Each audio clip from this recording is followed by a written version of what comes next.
Umaga pa lamang marami na ang sumasakay sa MRT. Sila mga nagmamadali na papasok ng eskwelahan o trabaho. Pero bahagya silang naantala dahil kailangan munang dumaan sa mga X-ray machine. Medyo. Bakit po? Paano po? Malilate na ako eh. For safety reason po. Okay, pero pag marami kayo? Carry lang kasi willing to wait naman din ako. Si Jim kinailangan pang halongkatin ng mga gamit dahil sa na-detect na bakal na fist knuckle.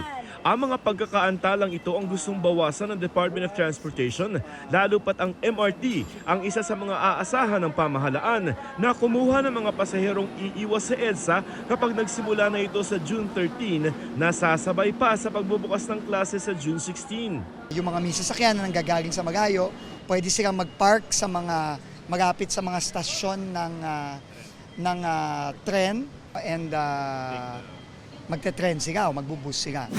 Ayaw na ng DOTR ng ganitong mga eksena na halos 1.5 oras ang pila sa mga estasyon, lalo pa noong 10 pa lamang ang tren ng MRT. Sa ngayon na may 20 na mga tren na madadagdagan pa ng 3 tuwing peak hours, napababa na nila sa 5 hanggang 10 minuto mula sa 30 hanggang 45 minutes ang pila. 30 minutes ang mawawala sa pila time at saka sa travel time ng mga kababayan natin. Kaya nga binaklas na ang X-ray machine na ito sa Boni Station at susunod na sa iba pang mga estasyon ng MRT. Sa halip magpapakalat ng mga tauhan ng Coast Guard na heavily armed at mga K9 unit.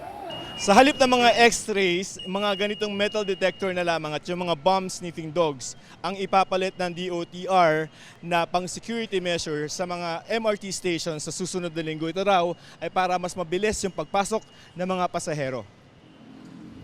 Pero may ilang kinakabahan pa rin sa pagtatanggal ng mga X-ray machine. No, please don't.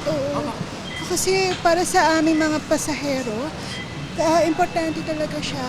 Nag-increase tayo ng visibility ng Coast Guard and other enforcement visibility na medyo kamukha sa ibang bansa, ang mga baril malalaki, mahahaba para deterrent, no? Kasi yun ang nakita natin sa ibang bansa ginagawa.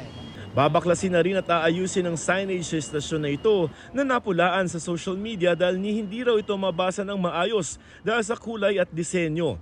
It needs to follow standards.